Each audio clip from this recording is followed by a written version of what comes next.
Hey everybody, welcome back to part two of the top 10 albums of 2016. Uh, Hope you are enjoying your snow day if you are living in the Boston area. I myself, I'm feeling a little bit better. I'm getting my voice back, which is very good. I was worried that I was going to be able to sing for a while, so I'm still missing a little bit of my high notes, but I'm feeling a lot better, and hopefully next week I'll be able to put out something. As for this video, just like the others, again, this is just me and my friends' opinions on the albums of 2016. If you disagree, let us know, but do it constructively, like any other criticism. We only know so much. We've listened to so many albums, and this is something new for both of us. We haven't really been doing a lot of just talking in front of a camera like that for a while. So there will be names that we forgot. There'll be things that might sound a little bit jumbled. Be constructive about your criticism, and also tell us what your favorite albums are because we would love to hear some of them. Maybe we didn't get to hear all these albums. Also, this is my first time working with iMovie and doing any of this editing. So let me know how it is or what I can do better. And look out for part 3 tomorrow. And until then, I'll see you then. Peace. All right. All right. Number 8. Number 8 is Bon Iver's 22, Million. Now, this is probably the first Bon Iver CD that I've listened to fully. I've listened to parts of his previous albums, and it's weird. I always thought I feel like he's been in the game for years now. So I was surprised to hear that this was his third CD. Yeah, he hasn't had too much, and they've kind of been far and few in between. Yeah. Because he's always going on his spiritual journeys to create them. Well, I'm glad he went on this spiritual journey because it's fantastic. I don't know in comparison to others, but this one's a lot more electronic. Mm-hmm. It still has a little bit of his guitar work, but it's a beautiful CD.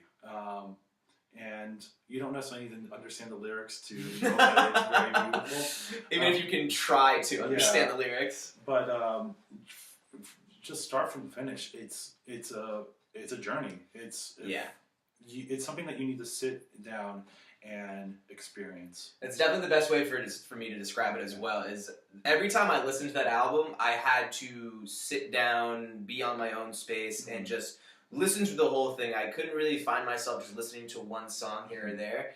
And I do agree with you about the fact that it does take on a much more of an electronic feel, which is very different from his previous two albums, which is why I didn't put it in my top 10. Right. It did take a big turn. I think Bon Iver got too Bon Iver for himself. That's what I thought of this album. Okay. Still really solid, but for me it was a matter of you took it a little too far into the electronic world. So I think you've now gone into both sides of the spectrum. Now you can find your middle ground. Yeah, but as someone who loves writing music in general, the harmonies are fantastic. The second to last song has a bunch of saxophone work in it, and it just the little run that goes in the middle is absolutely fantastic. And and there you go. Yeah. That's like when he does utilize the instrumental parts of it, it's just friggin' solid. Yes, I will say his best songs are probably the ones that are just guitar in him. Exactly. But yeah, it's one that I'll definitely have in my playlist for sure. a very long time. Yeah, I think that's an album if you ever need to get away from the world and go on your own little journey, listen to 22 Million. Yeah. So for me, I picked J. Cole's For Your Eyes Only. This album came out in December. So this one's not up for a Grammy now. I know. But shame they can't take the time to listen. I to know, but who knows? Maybe 2017 will be up there. This was such a powerful album. It was just based on true events in his life, dealing with I think it was a friend or a family member who passed away, and just his story of going through that. I know you haven't listened to it yet. I have not. I don't want to say it's a dark album, but you can definitely feel his passion for this one. Even the album cover, it looks like it's a dark album, and it's telling a true story of just some very difficult situation that he went through, and the way he's able to just rap about it and speak about it, it you can listen to it over and over again. I was all about it. Yeah, this was a close call for me. I asked Kyle like a few minutes before. Wait, was For Your Eyes only in 2016? And then I had a tough call. Yeah. Had a tough call to decide where to put J. Cole, and I gave him the number 8 slot. It's some great rap music, man, and of course his previous music is very solid. Trust me, people, this takes a long time. Oh gosh, I'm so unprepared. You have no idea.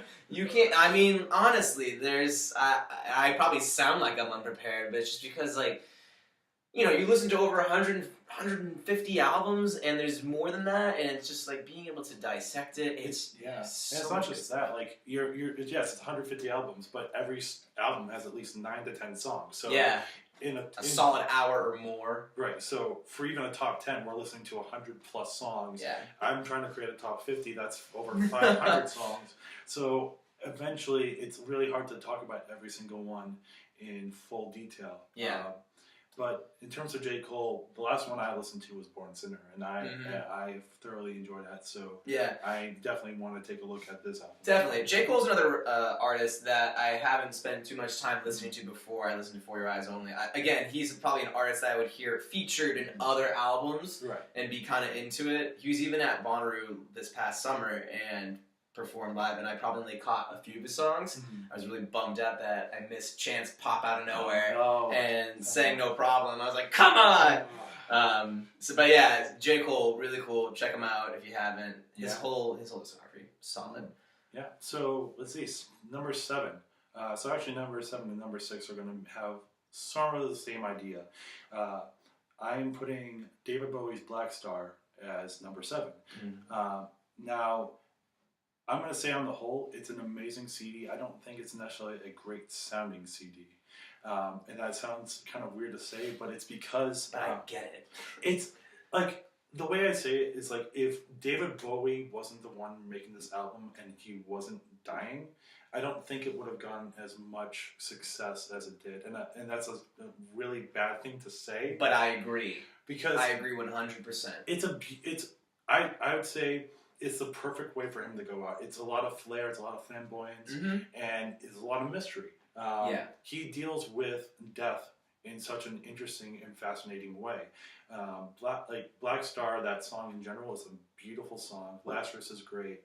I Can't Give Everything Away is a perfect way of saying his final goodbyes. He's basically saying, like, I'm going, but I can't give you the answer to what's going to lie next, which to me is beautiful. Haunted. I listened to it. I remember listening to the CD at like 12 o'clock at night. Oh gosh. No, it was like 2 in the morning, and I was like, I'm just gonna listen to this and go to bed. And I'm like, no, not sleeping tonight. No. But the problem with some of it is that the other songs in general don't necessarily live up to the rest of the CD.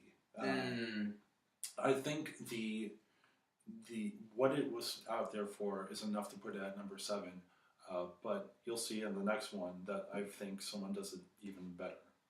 Interesting. I do agree with your points in that, though. I tried listening to the album, and to be perfectly frank, I haven't listened to David Bowie that much at all.